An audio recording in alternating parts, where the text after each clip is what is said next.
Hey everyone, I'm Leah Smart, and welcome to In the Arena, a LinkedIn self-development podcast. Our show explores the vulnerable aspects of the human experience to inspire transformation. Hey everyone, welcome to this week's episode. I am so excited to share it with you. Now, a few years ago, I discovered the Enneagram, and recently there's been a lot of buzz about it. If you haven't heard of it, it's the 9-type personality assessment that helps with our own growth, development, and finding our purpose in life. If you have heard the buzz, great. This episode is going to go much deeper than you've likely gone. I got a chance to connect with two of the foremost Enneagram teachers in the world, Beatrice Chestnut and Uranio Paes, and I'm so grateful for their work and leadership in this space. So real quick, before I hand it over to them, if you have ever wondered how to become a better version of yourself, this episode is for you. And if you've ever felt lost about where to start, this episode is absolutely for you. The Enneagram is the most practical and deep tool I have ever found that gives you a roadmap for your own self-development. It's truly supporting how each of us can show up in the world. And if you embrace it, it will change your life. Now, in this episode, I also got to bring along the amazing human who introduced me to the Enneagram, my former colleague and friend, Jess Amortergui. She's the VP of Talent at Airtable, so you'll hear her in there too. And finally, Bea and Uranio have a new book. It's called The Enneagram Guide to Waking Up. Find your path, face your shadow, discover your true self. It is a simple yet deeply contextual guide for anyone who's getting introduced to this work or wants to go a little bit deeper. Beatrice Chestnut also wrote The 9 Types of Leadership, which dives into what the Enneagram looks like at work. Trust me, you want this information, and you're going to want to share it with other people once you do it. Everyone I've ever worked with on the Enneagram has said, this is the story of my life. So enjoy the episode, enjoy diving into the Enneagram, and I'll see you on the other side. When we seek to grow and develop ourselves, what do we need most to have an effective growth process? How will you feel and how successful will you be when you decide to be yourself at work? Well, thank you so much for joining us today, Bea and Uranio, and my guest host, Jess Amortergui. The Enneagram is an incredibly powerful system that I think a lot of people are still trying to grapple with, understand, and I know there's no such thing necessarily as an Enneagram expert, but can you share with us what you understand so far about the Enneagram system? Sure. I think it's a uniquely powerful tool for self-development because it provides personality type descriptions that are incredibly accurate and very deep and thorough and detailed.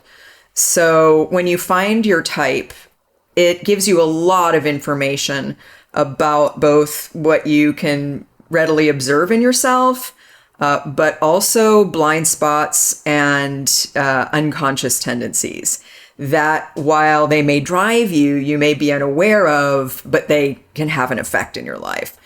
And so I think it's an amazing tool to further self-development because we all need something to help us focus on what's most important. It helps us make sense of our experience. I worked as a therapist for a long time, and, when someone comes into therapy or when someone starts a self-development process, there's a question of where do you start? How do you know how to focus your efforts in the ways that you can get the maximum benefit? And I think the Enneagram just really creates a kind of map that highlights habitual patterns that provides an enormous way of accelerating inner development by providing a really detailed, specific, and helpful map. To me, if I may add to this, Leah, when 25 years ago I got to know the Enneagram, what amazed me is that it wasn't really another typology, another self-knowledge system. It was, and it still is for me after 25 years studying it pretty hard, an amazing way to overcome my own limitations. It's a self-development process. It's something that brings me to my best. So it's a process of self-development rather than a way of stereotyping people and labeling them. And that makes the Enneagram really amazing. And also when it comes to development, it's very complete because we're talking about professional development, personal development, but also psychological development and even spiritual development. So it's very comprehensive. Will you actually, before we go any further, you all got to tell us, there's a whole system, right? There's 9 types. I'm sure for everybody listening, they're going, what's my type? How do I figure it out? And we know they won't get it from your brief descriptions, but we'd love to hear, what are the 9 types on the Enneagram? I like to start with the centers of intelligence as an entry point to the 9 types. The Enneagram is based on a model of human experience that says we have 3 centers of intelligence, or ways of processing information from the outside world. Our head, that kind of thinks and analyzes and plans.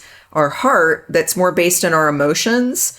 And our body is also a center of intelligence, a kind of gut knowing or instinctual intelligence, moving into action or not moving into action. And the idea is we all have all 3 of these centers, but when we identify with a personality, we are by definition out of balance because we're not operating from all of who we are, but rather just that part of ourselves that developed to help us survive in the world. So the idea is that each of the 9 types overuses one of those 3 centers of intelligence and doesn't use the other 2 as much. So there are 3 types that are what we would call head-based types, that are more based in the thinking function, 3 types that are more heart-based, based in the emotional center, and 3 types that are body-based. So maybe I'll start, and maybe Uranio and I can trade off talking about the types. We like to start with the body-based types, 8, 9, and 1. So I'll start by describing type 8. So one of the things that defines the types, and in doing them in a short form, of course, this is just the tip of the iceberg, but is the focus of attention. So I'll talk a little bit in terms of just the focus of attention and maybe some strengths and challenges for each of the types. The focus of attention for 8s is on power and control and deploying strength in the world. But when they focus on their own strength, because 8s tend to see the world in terms of people being divided into the strong and the weak. And of course, if you see the world that way, who will you identify with? You'll naturally probably want to identify with the strong. Although again, everything we're going to say tends to be very unconscious. And so there's an identification with being strong, and 8s tend to have a big energy, a big presence. They are very good at tackling big challenges. They have easier access to anger than most types, and they're better than most types at engaging in conflict, constructive conflict often, to help move things forward. And so they tend to be very direct and assertive. They see the big picture very easily, but they tend to not see their vulnerability. So their blind spots are a lot around not being in touch with what they might feel as weakness or any vulnerable or softer emotions. And of course, the personality focus on being strong is an overcompensation in being strong as a way of denying weakness. So that's kind of a fundamental tension at the core of the 8 personality. Do you want to talk about 9, Uranio? Sure. So 9's focus of attention is on external demands of different kinds. So 9's are really good in perceiving what others need and what the environment needs, and they are always available, and they are super helpful and attentive, easily taking other people's opinions and consider all sides of a matter. And at the same time, they find it really hard to place attention in their own needs and demands and what they need. Their attention is not inside, so they self-forget quite a bit. And they put themselves second or third. So, for instance, in terms of career, it happens sometimes that 9's put their own careers in a second place and take care of other people's careers first. And they find it really hard to self-promote or to show the good things in them because it's about self-forgetting. Sometimes other people look at nines and see it's great, they're modest, but it's actually shown in the Enneagram as self-forgetting, and something that nines need to learn how to bring attention back to themselves and to feel being more worthy and have more value in self. What about ones, B? I just want to say one more quick thing about nines, just to put a slightly finer point on it, in that nines focus on creating harmony in their environments and avoiding conflict. And it's the avoidance of conflict that in part sort of motivates them to tune out to their anger or their desires inside. Because if you have a strong opinion or you get mad about something, you might get into conflict with people. So the one is the third body-based type, and ones are sometimes called, although we don't always use the names because we think the names can be as misleading as they are helpful, but I think in the beginning sometimes it helps people to kind of attach their new information onto a label, but don't take the label too far. Ones can be called the perfectionist or the reformer, and they focus their attention on right and wrong, good and bad. They automatically see how everything they put their attention on can be improved or made better. So it's like they see something and they automatically see how whatever that is differs from an ideal of perfection of how that thing could be. So there are people who are really good at correcting errors, really good at improvement, both around of themselves, but also the world around them. Now, they tend to be very, very self-critical. Now, all of us are self-critical in these days, but ones are more self-critical than average, and they can also be critical of other people because, again, they have this kind of a judging mind that's always saying, okay, what's right, what's wrong, what's good, what's bad, and they try to be good and try to avoid being bad or making mistakes or anything like that. Their strengths, though, are that they tend to be very detail-oriented, very hardworking, reliable, ethical, responsible. But one of the things I like about the Enneagram is it shows us how when we overdo our strengths, they become liabilities. So the challenges for ones is that they can be overly responsible. They can be too critical. They can be too self-controlling. When they're trying to do everything right, they put a lid on their own feelings and impulses. And so sometimes they get out of touch with the natural flow or rhythm that they might be more in tune with if they weren't kind of trying to control themselves so much to do things right and be perfect. As a 7, I used to tell Jess I can sniff out a 1 because it's like the antithesis of so much of what we tried to create in our worlds. And so seeing it in someone else is this like scary moment of going, oh my gosh, the rules, the responsibility, the doing the right thing all the time, all of that used to be triggering for me. But on my journey, and for those of you who are just learning about the Enneagram, each Enneagram has lines that point to areas of ways in which we can develop. And so the 7, which I am, points to 1. So it was only in the last 12 months that I went, oh, right, there's a reason for the discipline and the rules. And actually in that, I find freedom. Right. Yeah, it's very common. This reaction is actually very common, but also good, Leah, because we need to undertake some of the features of those 2 arrow points. For you as a 7, it's 5 and 1. But guess what? These are things we really resist against. So not only you, all of us in our types. So again, the Enneagram shows a way out of our box, for instance, by means of going to these 2 arrow connecting points. And we can become a more complete person. But as B was saying, I think she's right. She needs to be the one describing type 2 because she's a 2. Yeah, and I like to say that 1 is the antidote for 7 in some ways. It's all about balance, creating more balance. So type 2, the first of the 3 heart types, that's my type. So 2s focus a lot on other people, on how other people are feeling, and especially what we can do to create connection or rapport with other people.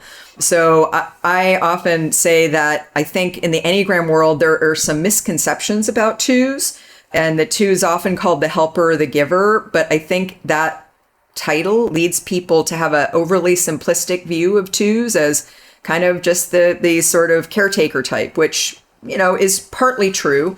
But for me, it's really about being liked. It's not necessarily about helping. That's not the main point. Now, helping people, supporting others can be a vehicle for being liked. But it's the achievement of a positive connection. It's to make other people have positive feelings about me. That's kind of the main goal. Because when everyone likes me, when people are thinking good things about me, I sort of feel like I can relax. That's kind of where I feel secure and like there's not going to be any problems and I'll receive the support I need. Now, 2s, a little bit like 9s, focus a lot outside them. So 2s are really good at tuning into how other people feel and what other people need. And sometimes, again, if that's someone I want to connect with, there'll be a way of sort of shape shifting to emphasize parts of myself that I think that person will like and de-emphasize parts that maybe they won't like. But it's about creating that relationship or a positive connection with that person. Now, one of the things the Enneagram helps us understand is when we focus one place, there's something where we're not focused. And similar to 9s, 2s aren't so in tune with their insides.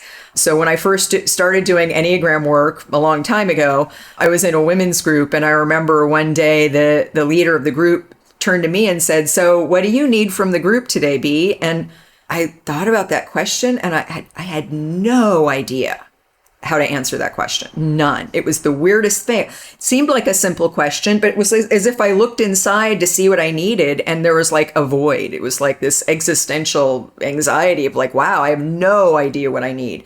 And at first in my growth process, I often didn't know what I was feeling. I knew what other people were feeling more than I knew what I was feeling. Now, after many years of therapy, now I know very clearly what I'm feeling. And I am an emotional person. But as 2s tend to part of the time put a lid on their feelings and part of the time the lid comes off and we can be very emotional. But the strengths of the 2 are having a genuine interest in people. I was a therapist for many years and people would say to me, like, "Don't you get tired of hearing people talk about their problems all day?" And I would say, actually, no. I love hearing people talk about themselves. It's an honor and I'm endlessly interested in people. So that's a good thing. But on the downside, it's hard for us to say no and make boundaries. It's hard to be direct sometimes. 2s can be very indirect because it can be hard to be in touch with the fact that helping others can be actually a form of control. So the sort of blind spots for 2s, one of the blind spots is their own needs, but the other one is how supporting others can sometimes be a manipulation. Often it's very unconscious. There's a kind of giving to get. Like if I'm really nice to you, maybe you'll be really nice to me. If I meet your needs, maybe when I need something, you'll meet my need, hopefully without me having to ask, because 2s are not very good at asking for help. Right. So type 3.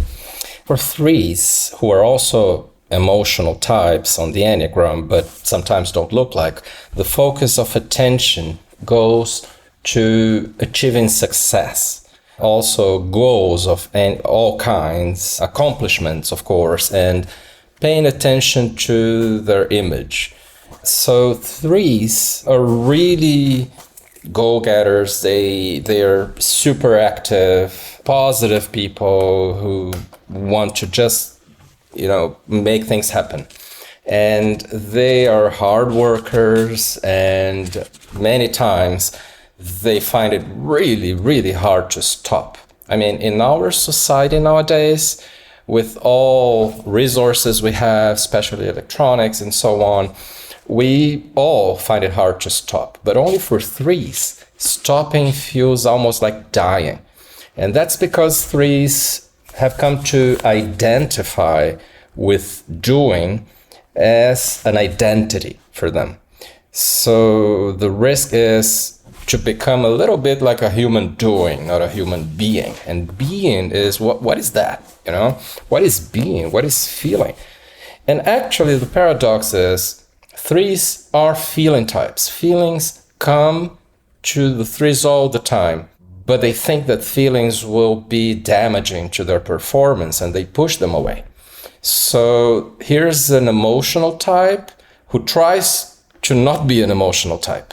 And 3s shapeshift, a little bit like 2s do, to be admired and recognized in a prototype of what people expect from them. But by shape-shifting, they lose touch with who they really are. And because they shape-shift very unconsciously, automatically, and without noticing, then they lose touch with whatever is more stable in them, whatever is more true in them. It's like an actor identifying with a character in different situations in life.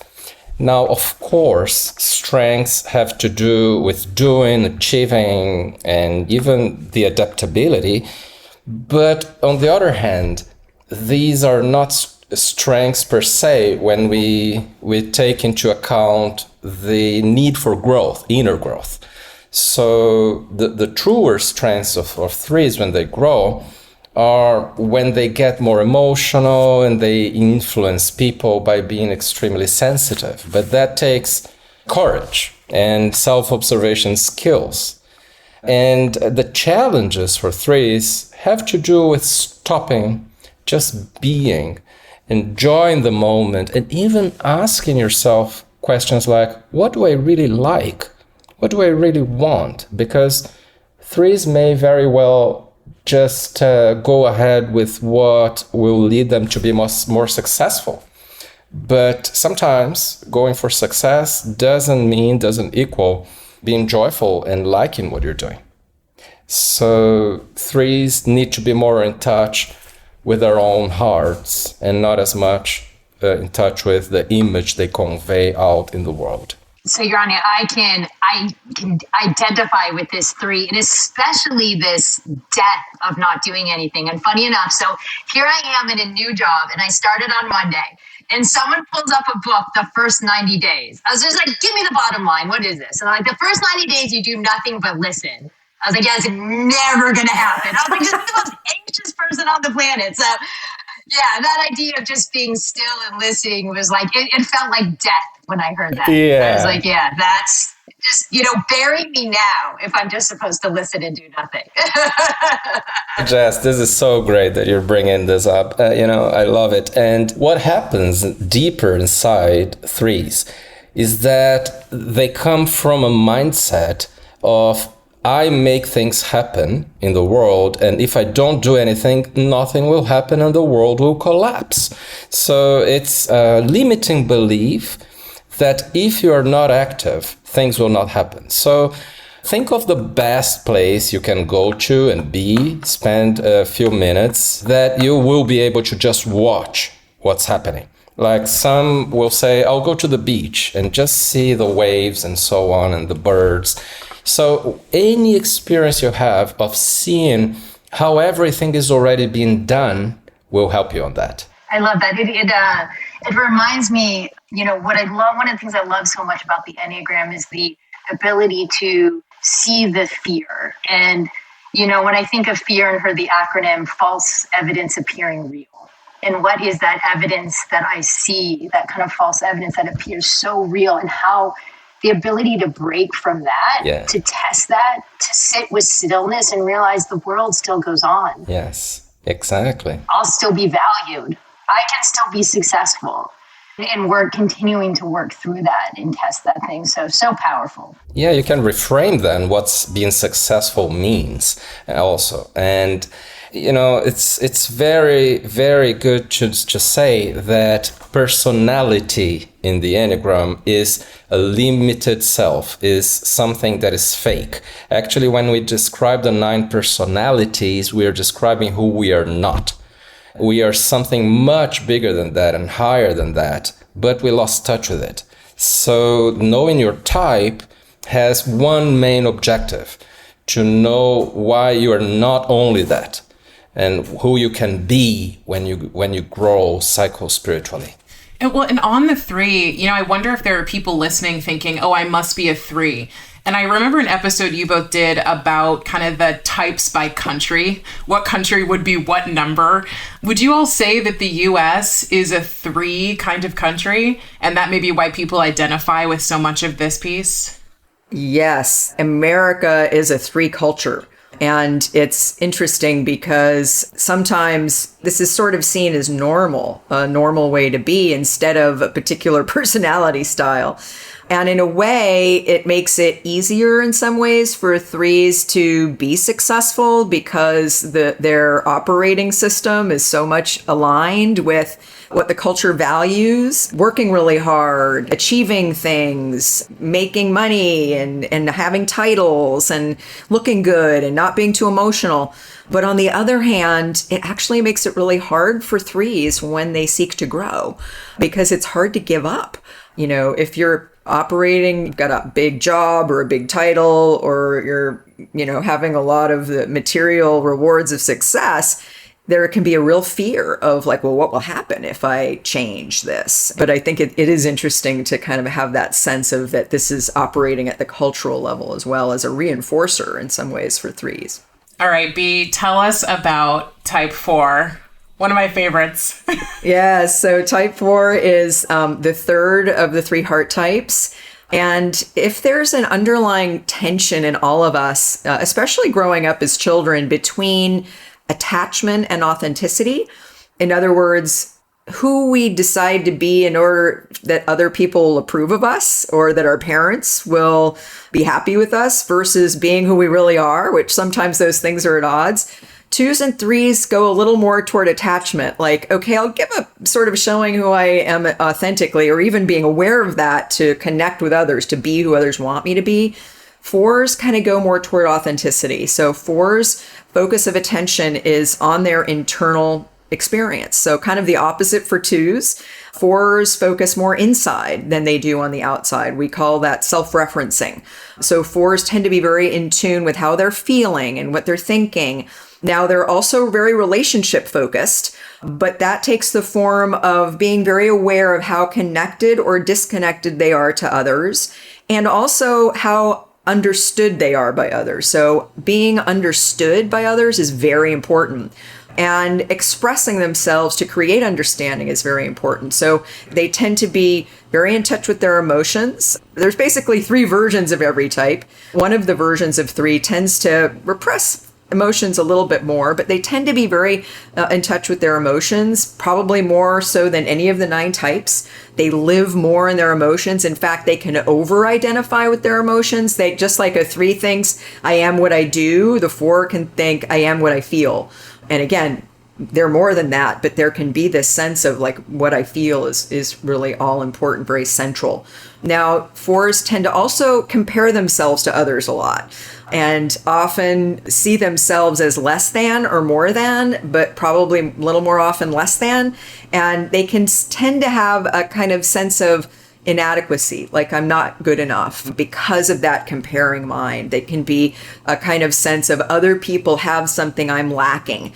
And so there's also often a focus on what's missing, and it can be in themselves or in a situation. Like here's what's we're not paying attention to or what's not happening.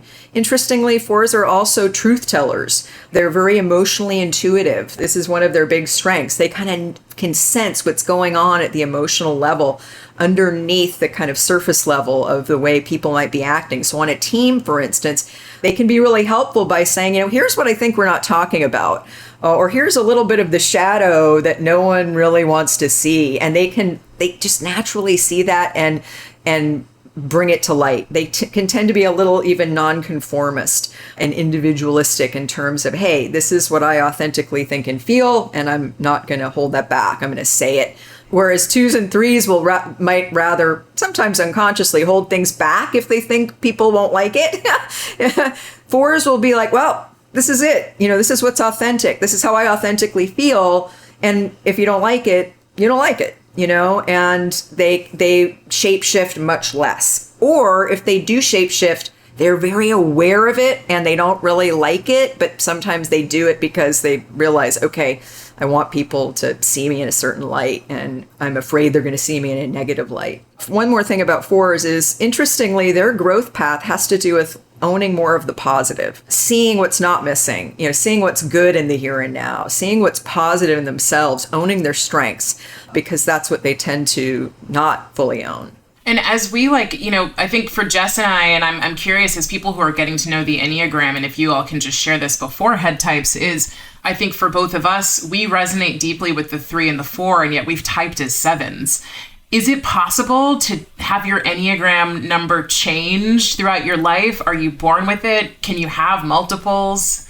That's a good question, and one that gets asked a lot when we're introducing the Enneagram. And according to the theory, you are one type through your life. You don't change types. You grow within that type.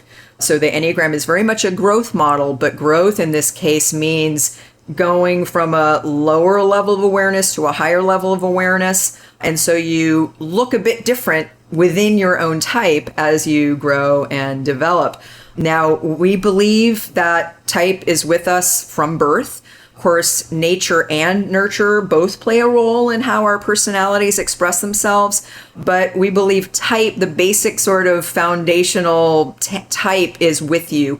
And then the way it gets expressed in your life can be shaped by your early experience. Especially if you had, say, a hard, challenging early experience, your defenses may have had to be stronger. And so your personality patterns may be a bit more rigid. But if you address that, if you work on yourself in a conscious way, everyone can grow, no matter how difficult an early start they had. But yeah, you don't change type. And if you relate to more than one type, that's normal, partly because different types have similarities. They do the same behaviors, or they have similar themes, like 7s and 3s. There's a lot that they have in common. They can look very similar. 4s and 7s, even though in some ways they're opposites, in some ways we've encountered a lot of people who have a hard time discerning between either one. But the idea would be that there's definitely one or the other that is your core type, although sometimes it can be a little challenging to really land, because it's like, well, but I also relate to this type. So part of the process of using the Enneagram is allowing yourself to finding your type be the first stage. And sometimes that stage lasts a long time, because it's all about self-observation and learning. And some of the distinctions can be a little bit tricky to understand. There are always key distinctions that people need to look at to see if they are of this one type or that other type. So for instance, Leah, you identify with 7, but you sometimes might wonder you might be a 4. So one very key distinction would be, is it an effort for you to stay in touch with sadness and pain and suffering? So if it is really an effort to stay in touch with it, that's 7, because 4s have a very natural tendency to stay in touch with that. Or for you, Jess, a potential 3, like 3 and 7, you could say, do you really go for success no matter what, even if you need to sacrifice your pleasure? Or pleasure comes first and success is more of a consequence when you're having pleasure, So these are a few differentiators, and we could potentially ask questions for all combinations, but we will need several episodes of your beautiful podcast to do so. And you have a whole podcast about it. Yeah. Another one for 3 and 7 is, how hard or easy is it for you to focus? 3s have a really easy time focusing, especially on a goal. Like 3s focus like a laser beam on a goal, and it can be hard for them to move their focus off the goal when they're on the path toward the goal. 7s get distracted more easily, because it's more about what's interesting to think about or what's fun and pleasurable, and it can be harder for them to really focus in on what they're doing. Yeah, and yet another one would be, Jess, if you are a 3, you will be always paying attention of what other people think of you. While if you're a 7, you will be sorry for people who don't see that you're fun. It's like 7s are not worried as much about what other people see. They are super happy with themselves already, So, which is also a big difference between 7 and 4, because 4s are always kind of thinking, I've got to earn it, I've got to prove myself. I'm not whereas 7s are like, a little bit more naturally confident, because they kind of have maybe even sometimes overconfidence in their ability to be seen in a positive light. So there we go. I think the first 2 were 3. The last one is definitely a 7. And as Leah said, with the 1, she can sniff out a 1. I sniff out a 1 because I was like, what's the big lighten up? what's the deal? Like, this isn't a big deal. Look at you so serious over there. It's just fun. Have fun. Right? So there I resonate heavily. And that's my sniffer for the one. Yeah. And we all have traits of all 9 points, but we call type just that one point that's very hard for us not to be like that.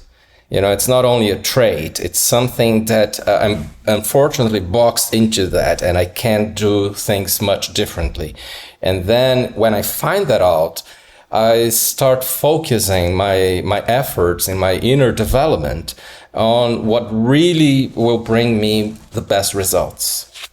So moving on to 5s and the head types. I am 5, so I can speak a little bit from my own experience. As a 5, I focus a lot of my attention on learning, grabbing information, knowledge of all kinds. But also I focus a lot of attention on the environment and people to make sure that I will not have too many demands on me. And this is how 5s work. We crave for privacy and to be independent and self-sufficient and to have control over our own agendas. And it's hard for 5s when other people interrupt too much. And when they don't have opportunities to be by themselves and to establish their own priorities. So on one hand, 5s get really focused on going deeper on things. They become very knowledgeable. They also get calm and somewhat patient in different ways, but this is all a consequence of detaching. And detaching not only from other people, as I was saying, but detaching from their own feelings and sometimes from all of life that's happening around them. So 5s create their own inner space, and they contract and go inside and live their own inner worlds. And that can be super fun for 5s, and they usually don't feel bad when they're alone, for instance. But when 5s grow, they get different sorts of strengths. They get more in touch with their feelings and more connected to others, but still mentally very sharp and capable of sharing opinions and confronting them in a good way. That's a slightly more awakened 5 that is still there in the world relating, and not only within themselves, and not disconnecting as much from their own energies. So a more energized 5 is a good 5, because when we start avoiding requests and demands from other people, we start lowering down our energy and living less, living with less, and doing less, and saying no to too many things in life. So 5s need to go for more. It's like getting rid of this economy of scarcity that they have created for themselves. And challenges for 5s then are staying connected, being more intense, vibrating more, and speaking their truth right away, not by the end of the meeting. Because, by the way, at times 5s in a meeting do like this. Oh my God, these people have no idea what they are talking about, and it will be too much for me to even start explaining. And I'm just counting the minutes for that to finish, and I'll just go do my way the other time, and I won't bother explaining them. So there is a whole arrogance that comes with all this positioning in life, but it's also because 5s have detached. And it's super important for 5s to develop emotionally and physically so that they are not just a walking head, just thinking and planning and analyzing everything. All right, and 6. So type 6, the second of the head types. 6 is what we call the core fear point. Each of the 3 triads of types is associated with a core emotion.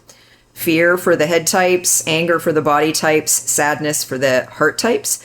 And Sixes are motivated by fear in a central way. And by the way, the Enneagram really points to deeper motivations as opposed to just behavioral traits. But the interesting thing is a lot of sixes, before they learn the Enneagram, they don't consciously experience themselves as fearful, or they don't call it fear. They might say something like, I'm just really good at being prepared.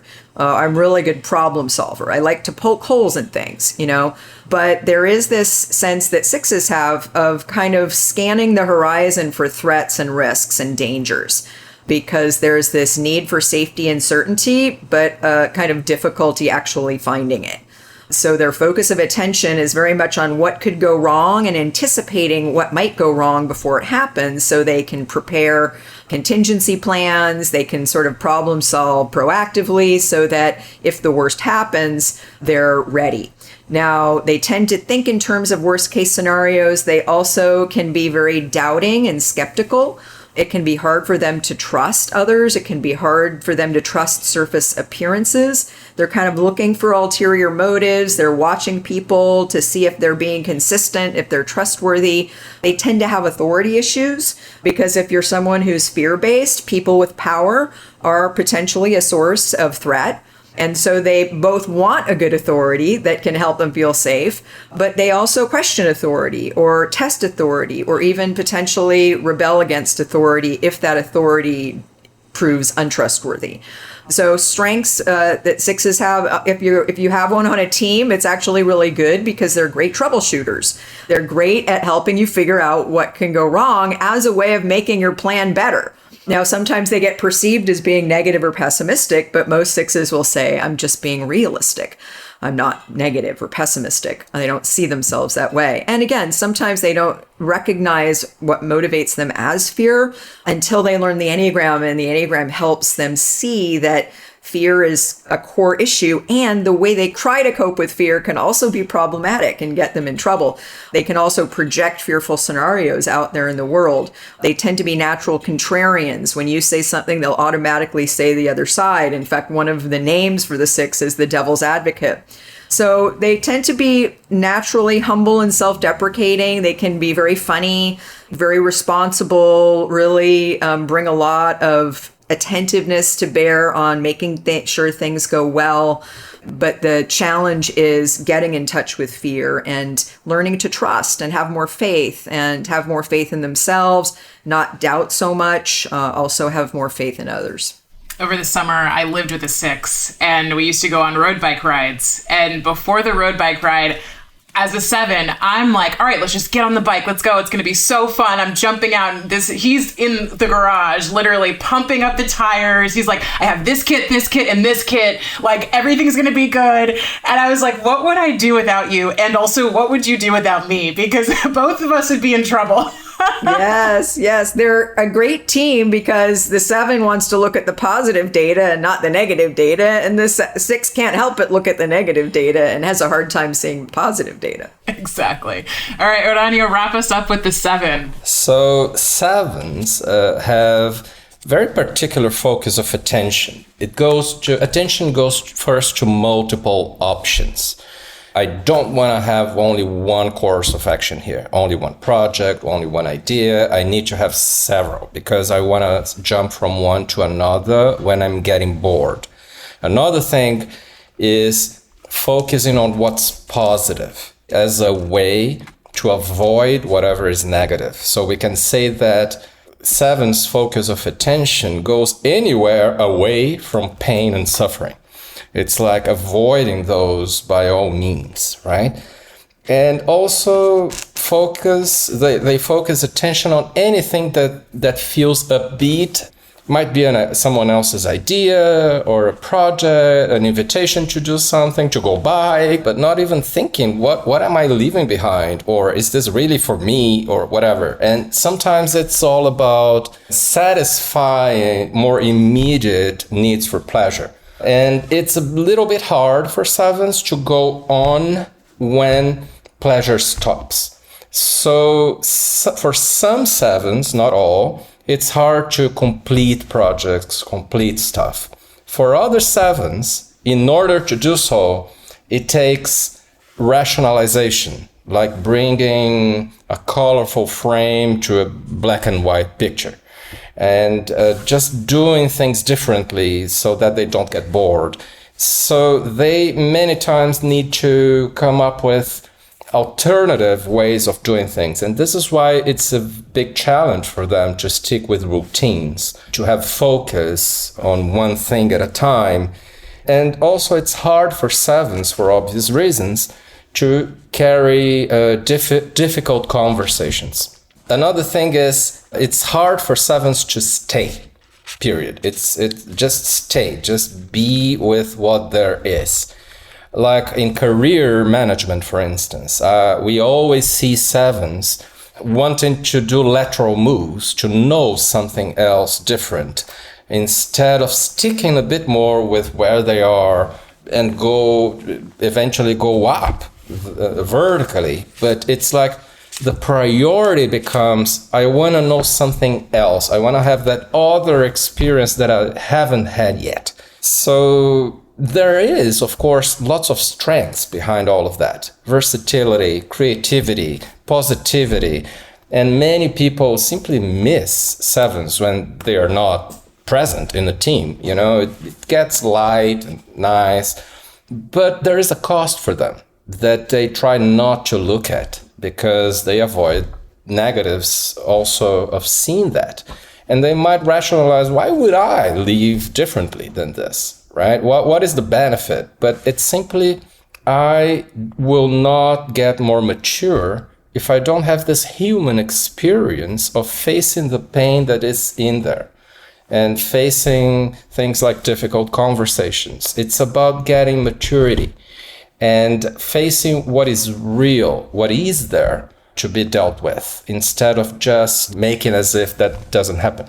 For many sevens, the avoiding pain part is very unconscious. It just feels like, no, I'm just moving towards what's interesting and stimulating and positive experience. The part about that being a move away from pain isn't always very conscious. And then the second thing I wanted to say is a big central feature of sevens is fear of limitation. They want to be able to experience what they want to experience without being limited in any way from the outside, which is why sevens don't like hierarchy. And so in organizations, sevens will flatten hierarchies by making friends with everyone, the people above them, people below them, because they don't want anyone above them to tell them what to do. And they don't really want to tell other people what to do either. So there can be a way of just making friends with everyone. And of course, sometimes that leads to not being able to sort of be the boss, for instance, when they kind of need to have the tough conversation with someone who works for them. It's like a lot of needing escape routes. They want freedom, and they can get nervous when they don't have freedom to maneuver. Because again, it's like, I want to have the experience I want to have instead of, like you said, stay with or sink more into the present moment and just experience whatever's happening. I want to control that more. Yeah, great points, B. And I have a question. Leah, do you resonate with this then? And also to Jess, same question later. So I'll say I absolutely resonate with this. And something you said earlier about the 4 and earning the fun actually really deeply resonated with me. This feeling of I need to earn to be able to be in the space and not the overconfidence that it's just fun to be around me. So it's this interesting feeling of I'm actually leaving maybe even more confused and going, I can't wait to take your assessment because maybe I'll type as a 4. I don't know. The key is how much are you in your emotions or not? And we're talking all the emotions, especially sadness, because sevens don't really live in that very much. Now, again, if something big happens in your life that's sad, then sevens can, go there.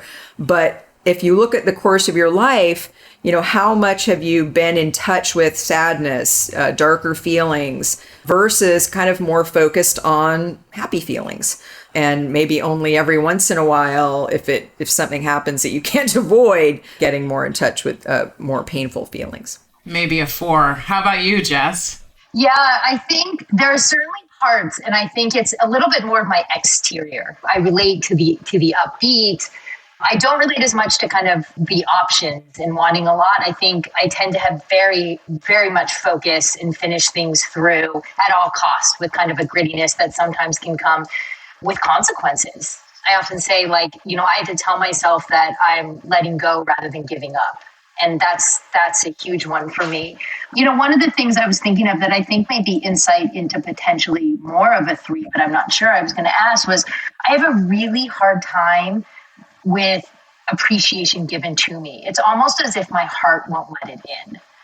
I am okay with critical or constructive information, but when someone says something really kind, it is so hard for me to let that in. And I don't know if that's potentially an indicator of a 3 in the heart-based center and in that kind of vulnerability that I'm not comfortable with.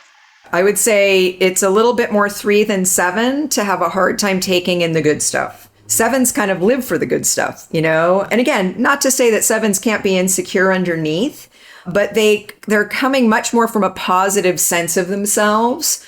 And again, they're not as image oriented as the 3. The 3 is very aware of what people are seeing, and the shape shifting is really important with the 3. Like if the 3s use their heart function, even when they're not in touch with their feelings all the time, to read the room. 7s don't read the room as much because they're more inside themselves. Their focus is more on how am I feeling?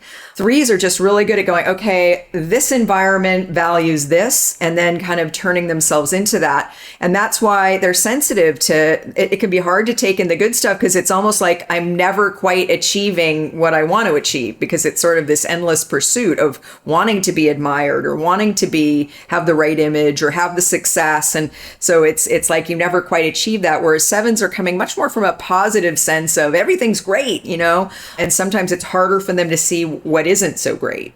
That makes a lot of sense. And I think I relate more to the 3. And I think for me, there's a fear of losing admiration. If you say that, what if I do something where it's taken away? Yes. Right. And how do I continue to have you see me in that way because it means so much for me? Right. And so there's fear when I hear good things. Exactly. I'm worried that's... How will I live up to that? Yeah. What if I do something where that's revoked in some way? Yeah.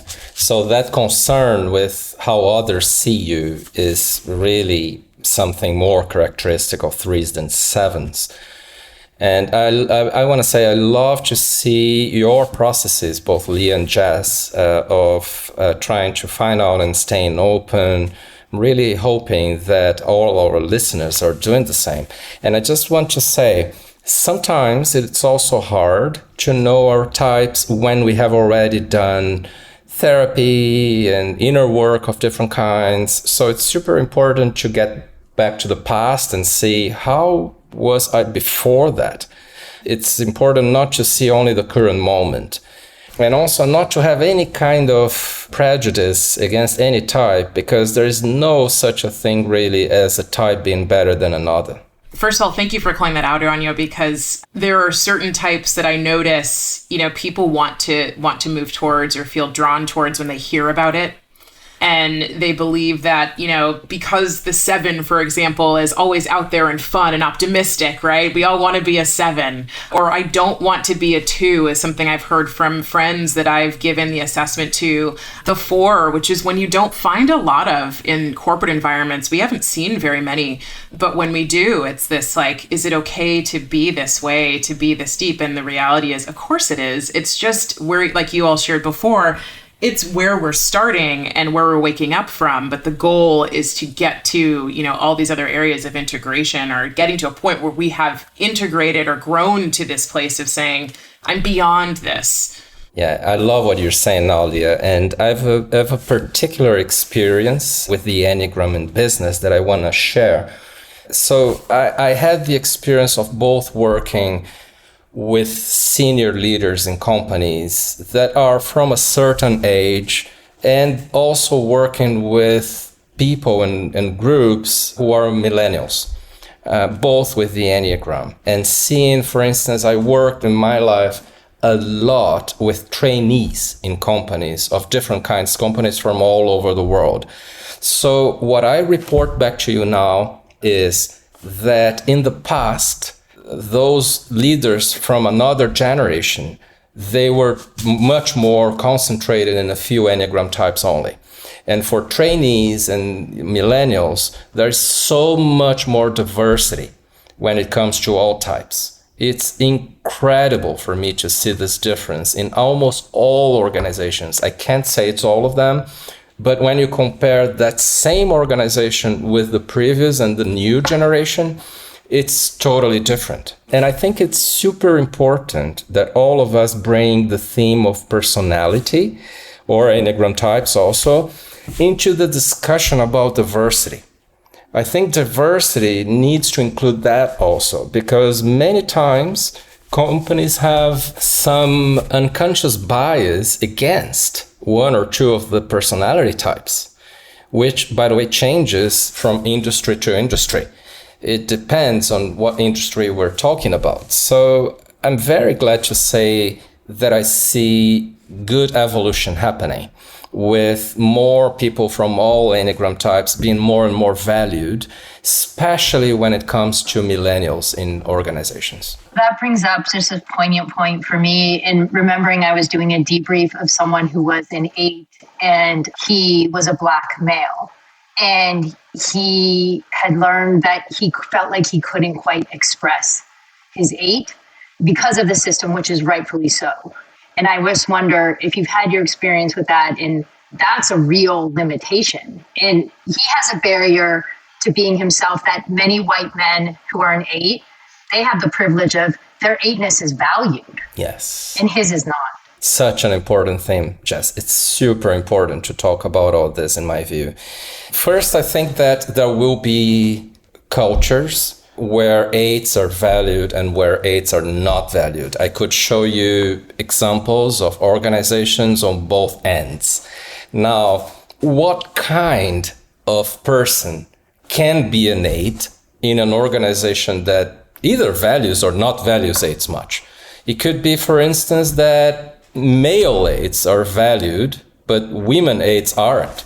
Or it could be that something related to race, like a Black American isn't as much valued by being an 8, because that gets associated weirdly on persons' heads to anything frightening, which comes only from pure prejudice and pure implicit bias.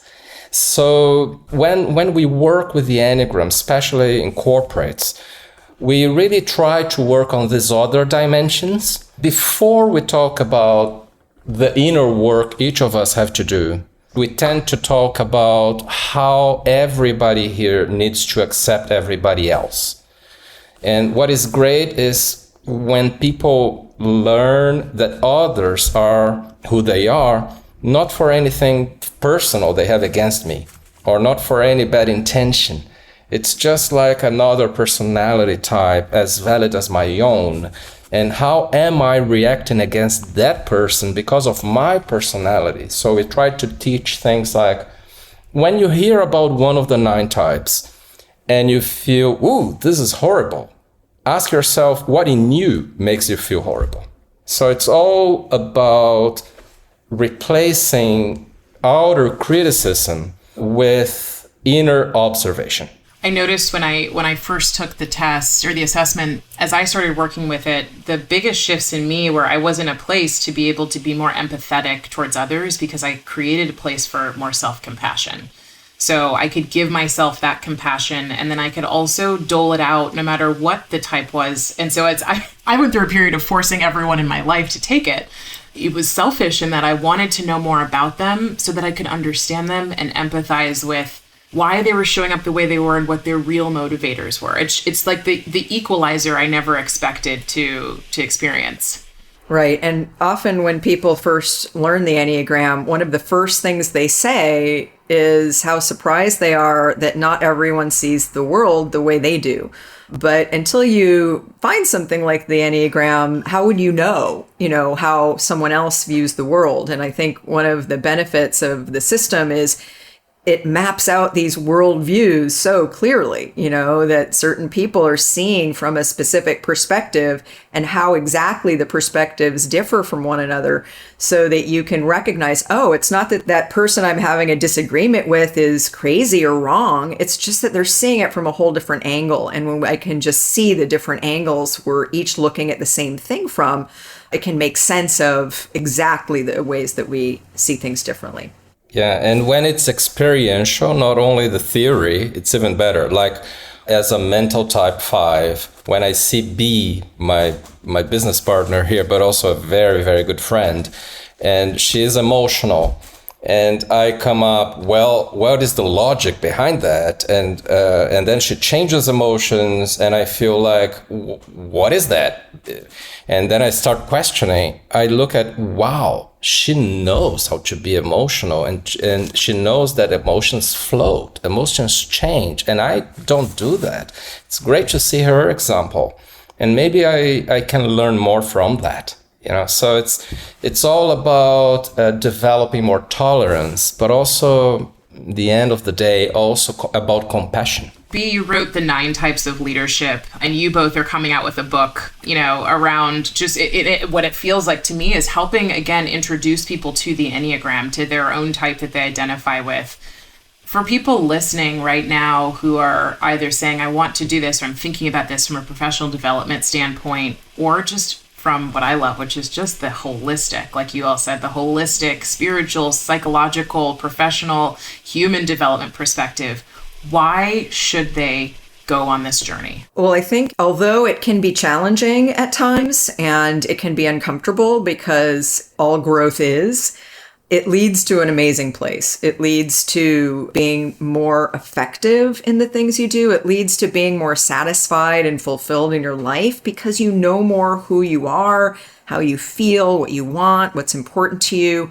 I think sometimes when we get caught up in a life that our personality leads us into, or that our ego is based on sort of what our ego focuses on, which can sometimes be protecting our self-image for all of us, we end up somewhere where we're like, why am I here? Because we didn't make a decision on where to go based on a deeper part of ourselves, based on who we really are. And the Enneagram, sometimes we talk about it in terms of a false self and a true self. That the personality is sort of more of a false self that you developed, or a persona to make your way in the world, but that by adulthood, it becomes limiting. And the problem is we don't see it because it's so familiar, it's so comfortable, it's just the way we've always been, or the way that we learned to get along in the world in ways that work for us, or even made us very successful in some cases. And so how do you give that up? How do you look at that in a new way? And I think the Enneagram says, actually, by seeing more what you've identified with and how that's not all of who you are, by studying that, it creates a pathway to knowing more of who you are. It allows you to fulfill more of your potential. It allows you to draw on more of yourself and stop kind of just seeing 360 degrees of reality through a relatively narrow slice based on your type. Yeah, I really like what you said, B. And, Leah, you mentioned our new book. We decided to name it The Enneagram Guide to Waking Up. So to me, that title self-explains. It's like we think we are in an era that all of us need to truly wake up. And the best way to do this is through self-knowledge. It's through examining our own opportunities for developing awareness. And it's about time that we not only look at the personality we have, but that we courageously face our shadows. And by the way, the sequence of the title of the book is The Enneagram Guide to Waking Up. Find your path, face your shadow, discover your true self. And we think that both in life and at work, this is what we all need to do. I feel so hopeful when I see millennials coming from this perspective, wanting to change the world, but also how millennials right now are embracing the Enneagram in ways that previous generations haven't done. It's all because they don't want more of the same. They want to go deeper in things. They want to look inside.